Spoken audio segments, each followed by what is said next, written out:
Ahora sí, ¿no? Bueno, entonces, como les decía, el combinar medicamentos depende siempre, o antihipertensivos depende siempre de que ustedes pueden actuar en diferentes niveles. Si utilizan un diurético, el diurético va a actuar, bueno, pues a nivel renal, ¿no? Ya sea absorbiendo o evitando la reabsorción de algún ion, o, bueno, pues como un ejemplo, los diuréticos de asa, los diuréticos tiacídicos, que actúan a nivel de lo que es el sistema colector a nivel renal. Entonces, ellos actuarían a nivel renal y ustedes pueden utilizar otro antihipertensivo que actúe sobre otro lugar, no sobre el mismo sistema renina-angiotensina.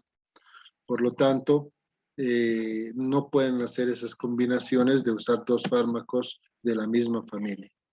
Los calcioantagonistas, la verdad, son también buenos antihipertensivos. Son antihipertensivos que también pueden combinarlo con IECAS o con ARA2, dependiendo, desde luego, el objetivo. Pero estos medicamentos, ante todo, se ha visto que algunos tienen efectos antiarrítmicos mínimos y algunos tienen efectos más antihipertensivos como tal. Su objetivo es bloquear el ingreso de calcio. Si va a haber menos calcio, va a haber menos contracción a nivel arterial y por lo tanto vamos a tener una presión más aceptable, ¿no? Ese es el objetivo de utilizar estos fármacos, evitar el ingreso de calcio para que se produzca una vasoconstricción por la capa muscular de la arteria. Entonces, automáticamente son considerados también muy buenos antihipertensivos, son considerados antihipertensivos que pueden utilizarse en combinaciones y en cierto sentido también van a tener algunos efectos adversos que van a conllevar a una suspensión si es que requiriese el caso, ¿no? En cuanto a lo que es los fármacos como tal. Entonces podemos ver acá en esta imagen que se está bloqueando los receptores de calcio, ¿no? Estos bloqueadores, prácticamente estos fármacos, están inhibiendo el ingreso de calcio a nivel intracelular, como podemos ver en la imagen. Y si no hay calcio, desde luego vamos a tener una relajación, ¿no? El calcio es un componente muy importante dentro de la contracción ventricular. Por lo tanto, al disminuir el ingreso de calcio, también vamos a disminuir la cantidad de latidos que tiene ese corazón. Por lo tanto, va a disminuir la frecuencia cardíaca, ¿no? Algo relevante. Posteriormente van a reducir la precarga, sí, en cierto sentido va a existir una disminución en la precarga, como también a nivel de lo que corresponde la reducción de la postcarga, ¿no? Es el volumen que llega prácticamente a nivel cardíaco y el volumen que sale no va a estar alterado en ningún momento o de forma muy severa para poder pensar en un daño que nos produzca la utilización de los calcioantagonistas. Sí los reducen, pero de forma mínima nada más, y no es muy significativa si en todo caso pensamos en hacer un tratamiento muy diferente en la utilización de algunos antihipertensivos más, ¿no? ¿Va a aumentar el flujo a nivel sanguíneo coronario? Sí, ¿por qué? Por la misma vasodilatación. Entonces, como va a haber vasodilatación, el flujo sanguíneo va a mejorar en todos los órganos, no solamente a nivel cardíaco. Entonces, ya habíamos comentado que los calcioantagonistas evitan el ingreso de calcio a nivel intracelular, produciendo una relajación muscular, disminuye el tono muscular, prácticamente estamos hablando que disminuye de una vasoconstricción, favoreciendo también el flujo y favoreciendo una disminución de la presión arterial o de la resistencia periférica total como tal. Tienen unos efectos natriuréticos mínimos, la verdad, no he visto que se use más como, bueno, pues un medicamento que nos crea muchos problemas con esto de la natriuresis, por lo tanto, es muy mínimo que se ha visto esto. De todos los niños, o perdón, personas que utilizan y que están en tratamiento con los calciantagonistas, no, la verdad no he visto que tenga un efecto muy significativo en cuanto a lo que es una disminución de la cantidad de sodio a nivel de ese organismo como tal, ¿no? Entonces, no en ningún momento, por si acaso, actúa sobre el sistema renina-angiotensina. Si ustedes quieren actuar en ese sistema, utilicen un IECA, utilicen un ARA2. Si quieren actuar a nivel de otros lugares, como ser los calcioantagonistas, entonces pensemos en aquellos antihipertensivos que son calcioantagonistas como tal. Entonces tenemos dos grupos, el grupo de las dihidropiridinas y el grupo de las no dihidropiridinas. La más conocida en nuestro medio es los grupos dihidropiridinas, como ser el amlodipino y el nifedipino. El amlodipino y el nifedipino son antihipertensivos, por un lado de preferencia, porque actúan de forma más exquisita a nivel de la musculatura arterial, mientras que el grupo de las no dihidropiridinas tiene un efecto más antiarrítmico que hipotensor. Por lo tanto, esto hace que cada uno pueda actuar y pensar qué antihipertensivo va a utilizar en ese momento, ¿no? Muy importante. Ahora, por otro lado, vamos a ir viendo cómo del grupo de las dihidropiridinas, como en el ejemplo el amlodipino, es muy utilizado en nuestro medio. Es el único que tiene un efecto prolongado. Al tener un efecto prolongado, hoy en día el amlodipino es muy bien utilizado en terapias de combinación, a comparación de el nifedipino, que tiene una acción mucho más corta, ¿no? Que podemos darle incluso cada 8 horas o en todo caso cada 6 horas el tratamiento con el nifedipino. En el grupo de las no dihidropiridinas, un ejemplo, están el verapamilo y el diltiazem, y son fármacos que prácticamente no se utilizan mucho en el mercado, más que el tener al alcance algunos fármacos que nos pueden ayudar en este sentido, ¿no? Por lo tanto, tenemos lo que les decía, el amlodipino de larga duración, el nifedipino de corta duración. Hay también otros calcioantagonistas, pero no son muy utilizados, tal es el caso del nicardipino, a pesar que en algún momento he escuchado hablar de él, pero miren, todo suele cambiar y automáticamente pensar en otras cosas, ¿no? En cuanto a lo que es la utilización de los antihipertensivos y cuál sería la dosis ideal del mismo. Acá tenemos el grupo de las dihidropiridinas, el grupo de las dihidropiridinas, nifedipino, molodipino, los que están resaltados en amarillo, los más utilizados. El amlodipino, 2.5 miligramos, se puede iniciar hasta dar una dosis de 10 miligramos, pero, ojo, muy importante, nosotros tenemos que tener en cuenta que el utilizar los antihipertensivos no siempre me tiene que orientar a pensar que van a ser suficientes dentro del manejo. Mucho dependerá de los niveles que a los cuales se presente y para poder iniciar un antihipertensivo como tal. Bien, las no dihidropiridinas tienen un efecto más antiarrítmico. Tal es el caso del verapamilo o del diltiazem, que actúan de mejor forma en la musculatura cardíaca, por eso son considerados también el grupo 4 o el grupo que está conformado por los calcioantagonistas, que por un lado puede ser defensor, por otro lado, desde luego, puede tener otro actuar dentro de lo que es la explicación de estos pacientes que necesitan un antihipertensivo como tal.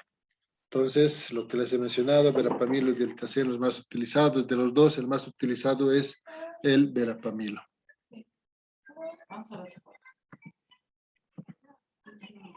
Entonces, acá podemos ver la dosis de las no dihidropiridinas. El verapamilo, una dosis mínima de 80, una dosis máxima de 240, o sea, 3 veces al día. Y el diltiazem, pues, bueno, pues tiene un efecto mínimo, no tan potente, pero que también lo utilizamos para poder contrarrestar algún otro efecto en cuanto a lo que es la presencia de pacientes que tienen algún grado de arritmia y que tienen algún grado de insuficiencia. En esos casos, se podría decir que se puede extrapolar algo en beneficio de lo que es la utilización de los antihipertensivos por parte del paciente. Beneficios prácticamente son varios, pueden usarlos en pacientes renales, pueden utilizarlo en pacientes que tienen dificultad en el control de la hipertensión. Por lo tanto, los ancianos igual lo aceptan el amlodipino. El problema es el siguiente, que en algunos casos incluso con la utilización de los calcioantagonistas puede conllevar a una mayor severidad en cuanto a lo que es el control específico de la utilización de estos antihipertensivos, ¿no? Un ejemplo, siempre son bien utilizados en los pacientes de raza negra. En ningún momento existe alguna enfermedad vascular que sea de mayor preocupación en los ancianos y en pacientes que ya habíamos mencionado, los referente a una angina vasospástica, ¿no? Entonces, para esas situaciones nos cae muy bien esto de la utilización de los eh, calcio antagonista, ¿no? Efectos adversos, como cualquier antihipertensivo, la verdad, tiene un efecto de dolor de cabeza, palpitaciones, en algún momento puede haber constipación, etcétera. Todo esto se relaciona con el uso de los calcio antagonistas. Rubor, parestesias, muy raro, la verdad. La más común de todas estas y que hay que tener en cuenta y preguntar siempre es el edema maleolar. El edema maleolar prácticamente es muy común en la utilización de lo que es el amlodipino. Yo lo utilizo bastante el amlodipino porque hoy en día es raro el que se presenta a la consulta con hipertensión, por así decirlo, controlada, ¿no? Pero en el caso de usted está muy elevado. En el caso de utilizar los calcioantagonistas, va a conllevar a que existan muchas alteraciones si no elijo el correcto para poder dar una idea más clara de qué antihipertensivo vamos a utilizar, ¿no? Muy bien, entonces no se da para nada por sacar su calcio antagonista en pacientes con insuficiencia cardíaca, no lo utilizamos, no es necesario que lo den. En algún momento en mis estudiantes hoy día les preguntaba en un repaso y les decía en qué situaciones no podemos dar calcio antagonistas, en estas situaciones, ¿no? Donde el paciente de repente está cursando con una insuficiencia cardíaca derecha y nosotros estamos dando más volumen descompensando al paciente como tal. Entonces, a tener en cuenta antes de poder iniciar un calcio antagonista o en todo caso hacerlo y realizar los controles respectivos referente a la conducta que se va a tomar con los mismos, ¿no? Entonces, muy bien, muy aceptado los calcio antagonistas, no se olviden. Y por último tenemos el grupo de las tiacidas, ¿no? El grupo de las tiacidas que por un lado vamos a tener, por un lado vamos a tener las tiacidas que van a conformar este grupo de los diuréticos. Mencionar que en algunos casos, si están como diuréticos, está muy bien, no hay ningún problema, pero en algunos otros casos vienen combinaciones que nos hacen pensar bastante en cuanto a lo que es el tratamiento. Por lo tanto, por un lado tenemos las tiacidas que actúan en el sistema colector, por otro lado los diuréticos de asa que actúan de forma mucho mayor en cuanto a lo que es la rama ascendente de Henle, pero vamos a ir viendo a detalle cada uno de estos, ¿no? Acá podemos ver una bonita imagen donde nos está mostrando cómo existe el actuar de los diferentes diuréticos, ¿no? Por un lado tenemos al grupo de las tiacidas en el grupo, como les decía, del sistema colector. Este inhibe el cotransporte de sodio y cloro, o sea, evita que el sodio y cloro sea reabsorbido. Más al contrario, favorece la eliminación de sodio. Pero a la vez, al arrastrar sodio, también se va a arrastrar agua y eso va a conllevar a que tenga el efecto diurético del antihipertensivo como tal. Por otro lado, tenemos los ahorradores de potasio, que eso es lo que quiero que también no se olviden. Los ahorradores de potasio son un ejemplo de la amilorida y también podemos encontrar a la espironolactona en cierto sentido, ¿verdad? Porque es un ahorrador de potasio, pero este actúa más que todo a nivel de la aldosterona, o actúa, pues inhibiendo la aldosterona. Por lo tanto, de los diuréticos, los mejores que te controlan la frecuencia cardíaca de los diuréticos es, perdón, la eliminación de líquido, eh, es la hidroclorotiazida, ¿no? La hidroclorotiazida es un diurético que te va a ayudar a controlar bien la presión, pero no tiene un efecto potente diurético. Ojo, muy importante. Lo usamos más la hidroclorotiazida por el hecho de que es de fácil acceso por el medicamento y por otro lado también la dosis solamente tiene que recibirla una nada más durante todo el día. Por lo tanto, algunos piensan que los diuréticos de asa, otro ejemplo, son muy buenos antihipertensivos y que se puede dar en la crisis hipertensiva. Sí, no lo voy a negar, la crisis hipertensiva es una situación muy delicada. Por lo tanto, nosotros necesitamos bajar la presión de forma gradual, de forma lenta, para evitar alguna complicación como tal, ¿no? Ahora, por otro lado, si yo quiero un buen diurético, nada mejor que la furosemida. La furosemida es un excelente diurético que me ayuda a controlar el volumen en una persona, pero no es buen antihipertensivo. Ojo, muy importante, no lo quieran usar en el tratamiento de personas ambulatorias. Eso no está permitido.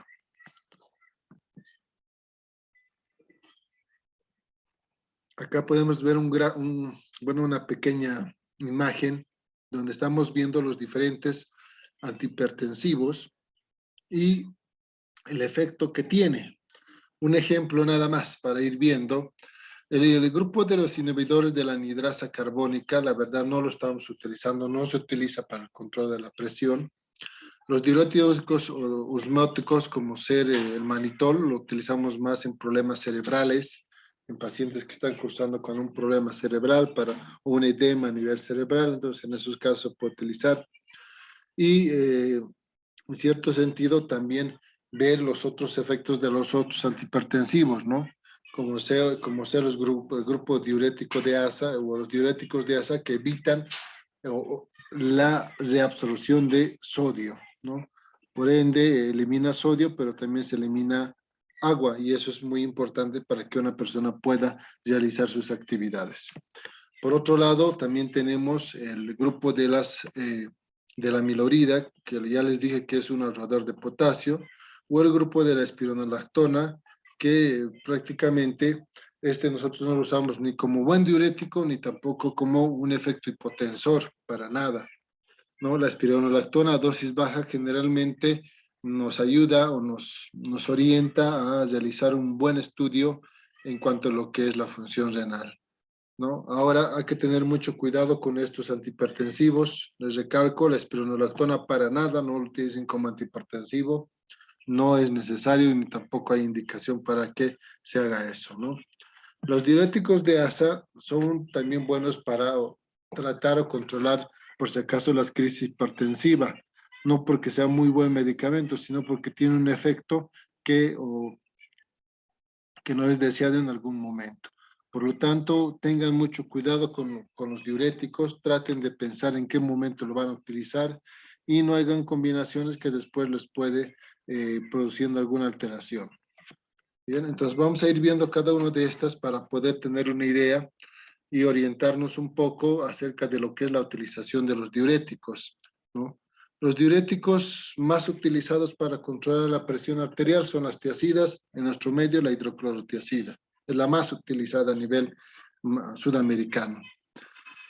Al eliminar el líquido, al eliminar el excedente, es obvio que va a haber una disminución en cuanto a lo que es el líquido extracelular, ¿no? Porque se está eliminando, por ende existe algún deterioro por esa parte.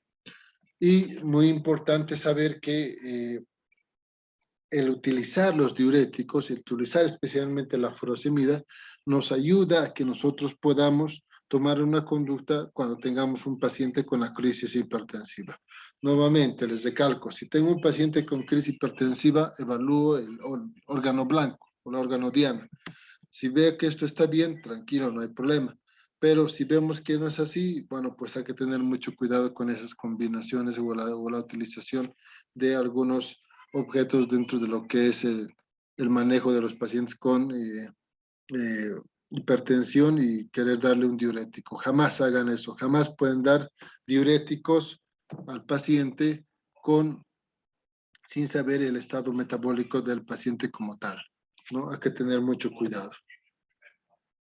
También los diuréticos, en cierto sentido, van a disminuir la asistencia vascular periférica, van a disminuir el líquido extracelular porque cada rato le hace orinar al paciente, es obvio que es algo normal, y va a haber una disminución de la concentración de sodio a nivel muscular y de repente alguna alteración por ese sentido, ¿no? Pero bueno, lo más importante es poder ir conociendo los diuréticos y su accionar en el cotidiano manejo de los pacientes hipertensos. Los diuréticos tiacídicos, la más usada es la hidroclorotiazida. Podemos empezar con una dosis de 12.5 y terminar con una dosis de 2.5, pero eso de acuerdo a, desde luego, la respuesta por parte del paciente. Es muy importante que nosotros tengamos en cuenta a este tipo de antihipertensivos y su manejo y su cuidado que tenemos que tener con el mismo.